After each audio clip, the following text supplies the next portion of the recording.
Guys what's up, this is Jayraj here from Jayraj fitness gym. और आज हम जानते हैं कि क्या होता है कि लोग वेट गेन कर लेते हैं, है ना।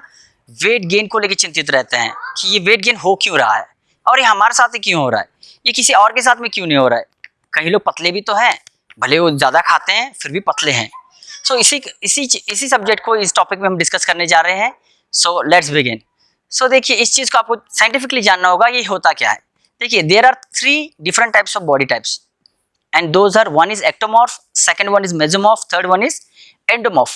ectomorph के बारे में जानते हैं। ectomorph ये वो होता है जो कि काफी लीन होता है, यानी कि पतला होता है। क्यों? क्योंकि ये जेनेटिकली गिफ्टेड है, यानी कि जेनेटिकली प्रोग्रामिंग है, आप कह सकते हैं। ये गॉड गिफ्टेड है, ये बाय बर्थ ही इस तरह से है, या इसको आप हेरिडिटरी भी कहिए, यानी कि हेरिडिटरी आप नहीं कह सकते, या कह भी सकते, लिंक भी कर सकते क्योंकि पेरेंट्स से आता है। सो जेनेटिकली शी और ही इज गॉड ब्लेस्ड। सो पतले हैं वो, भले आधा केजी राइस खाने दो एट अ गो, चाय पीने दो, सोडा ड्रिंक्स पीने दो, फ्रूट्स पीने दो, ब्रेड खाने दो, वो सारे हाई कैलोरी जो कि आपके लिए रिस्ट्रिक्ट है, उनके लिए कुछ भी डिफरेंस क्रिएट नहीं कर रहा है।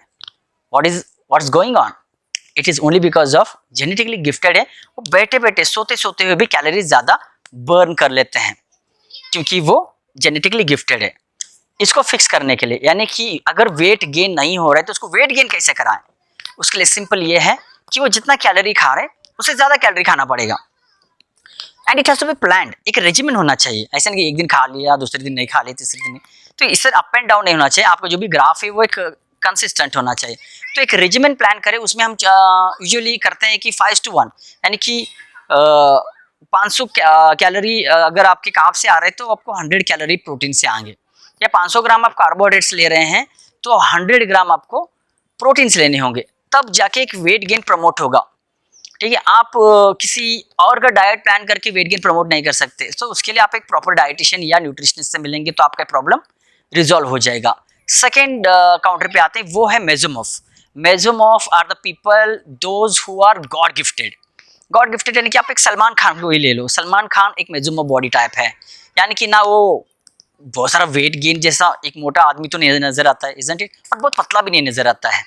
So he is a mesomorph body type, यानी कि वो आसानी से गेन भी कर लेता है एक हेल्दी वेट, और वो अगर वर्कआउट नहीं करता, डाइट नहीं करता है, तो वो इजीली उसका फिटनेस लेवल पुअर भी होता है, वो भी आपको दिखता है। बट इनकी लकीस्ट पॉइंट ये है कि ये थोड़ा सा ही अगर कॉन्शियसनेस दिखा देते हैं, थोड़ा ही वर्कआउट कर लिया, थोड़ा ही डाइट कर लिया, ट्रिमेंडस रिजल्ट्स आ जाते हैं इन्हें। तो ये किसी और के लिए एक डिसअपॉइंटिंग कारण बन जाता है, एक्टोमॉर्फ और एंडोमॉर्फ बॉडी टाइप के लिए। वो ये दोनों लोग बहुत काम करते रहते हैं, बट इनके लिए उतना रिजल्ट इजीली अवेलेबल नहीं होते। बट मेसोमॉर्फ जो है उसे बहुत इजीली हो जाते हैं। ठीक है, तो mesomorph are the god gifted bodies we say. Third we come to endomorph. Endomorph और एक्टोमॉर्फ वाइस वर्सा है, यानी कि ये दोनों एक जैसे ही हैं। इनको जितना मशक्कत करना पड़ रहा है वेट गेन करने के लिए, वैसे इनको वेट लॉस करने के लिए मशक्कत करनी पड़ती है। What I mean to say is, endomorph ये भी जेनेटिकली बहुत ही पुअर होते हैं। इनका बॉडी का सरकमफ्रेंस, पेट का सरकमफ्रेंस ये बड़ा रहता है।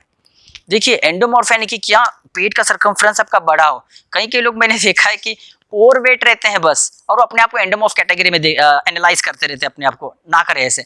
एंडोमॉर्फ बहुत ही ओबेस है ना, बहुत ही ओबेस, उनका सरकमफ्रेंस बड़ा हो तो उनको हम एंडोमॉर्फ कहते हैं। तो एंडोमॉर्फ में होता क्या है कि ये लोग थोड़ा सा भी नेग्लिजेंस दिखा दिए, या फिर ये लोग ना डोसा खाते हैं, ना ब्रेड खाते हैं, ना फ्रूट्स खाते हैं, सब डाइट इंटैक्ट फॉलो करते हैं। कभी कभार गलती से चुक कर ये कहीं जाकर कहीं पानी पूरी खा लिया, या थोड़ा सा ब्रेड खा लिया, या केक खा लिया, इनका वेट रिफ्लेक्ट करता है और ये डिस्करेज हो जाते हैं। बट इस तरह से होने की उनको जरूरत नहीं, क्योंकि आज वो समझने जा रहे हैं कि उनका बॉडी ऐसे क्यों है। It is genetically gifted. तो इसके लिए फिक्स क्या है? फिक्स ये है, आपको भी कॉन्शियस रहना पड़ेगा। आप ये नहीं कह सकते कि सर मेरी फ्रेंड जो है वो डोसा खाती है, सब कुछ खाती है और वो पतली है, और मेरे लिए ये सेकेंड ट्रीटमेंट क्यों है। नहीं, देखिए, आपके बॉडी के हिसाब से आपके डाइटिशियन या फिटनेस ट्रेनर आपको ये सजेस्ट कर रहे हैं, और इस चीज़ को आप लाइटली नहीं ले सकते। आपको कॉन्शियस होना ही पड़ेगा।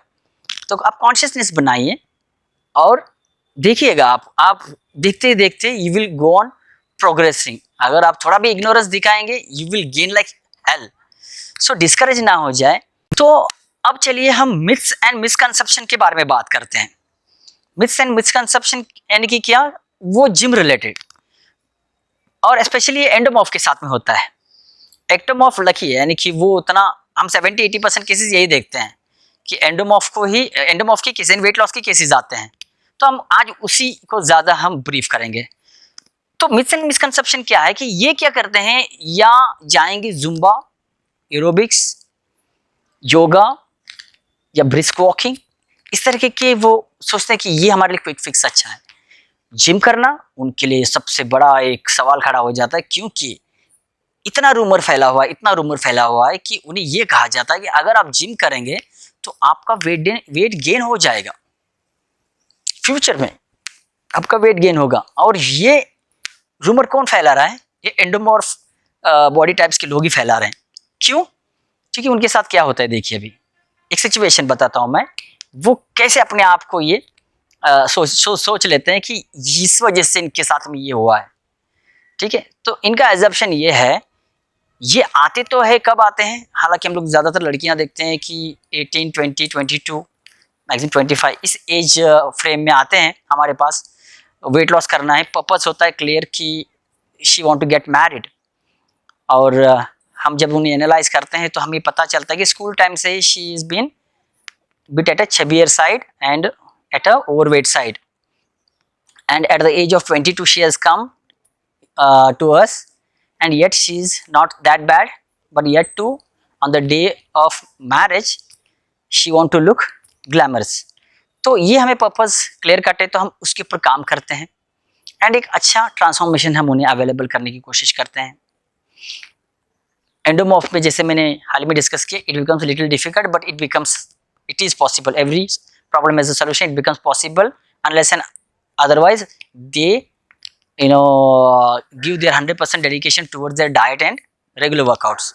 हम एक अच्छा फिजिक उन्हें अवेलेबल करते हैं with the training of gym regimen, and उनका post marriage she gets out from her entire workout regimen and diet regimen, and then she heads back to us after a span of 5 years।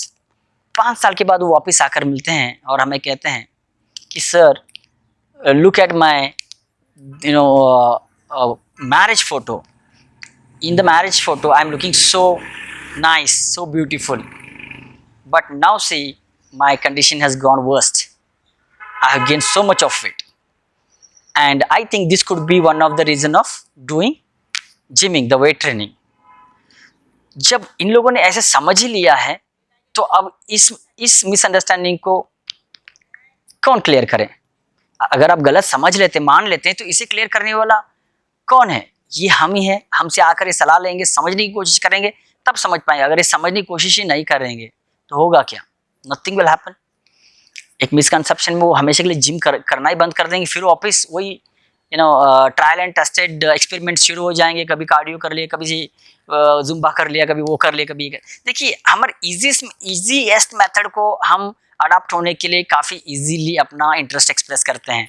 हाँ, Zumba करना, aerobics करना या walking करना easiest है। Strength training करना ये किसी की बस की बात नहीं है। You have to be really very very strong mentally and physically too. तो आप ये बात जान लीजिए कि ये होता क्या है कि जिम की वजह से उनका वेट गेन नहीं हुआ है। मॉरल ऑफ द स्टोरी क्या है कि उनका हेरिडिटरी, टेक अवे पॉइंट क्या है, उनका हेरिडिटरी, इतना वेट गेन उनका इस वजह से हुआ है, हेरिडिटरी या genetically they are poor, that the reason they gained weight. उनके लिए क्या करना चाहिए था? कॉन्शियस रहना चाहिए था, बट उन्होंने किया कि टोटली एक्सरसाइज छोड़ दिया, एंड देन उस नेबर ने कहा, इस फ्रेंड ने वो कहा, वो सारे एक्सपेरिमेंट करते जा रहे हैं। ये ना करे। So end of the story हमें ये आज समझ आ चुका होगा कि आपका कॉन्शियसनेस, आपका कंसिस्टेंसी और आपका proper understanding towards what is going on with you and what type of your body is, ये आपको जानना होगा। और मैं मानता हूं कि आज आपको ये कंटेंट मिला है, आप जान चुके होंगे, और अब आप मिसगाइड नहीं होंगे और आप अब स्टिक होंगे।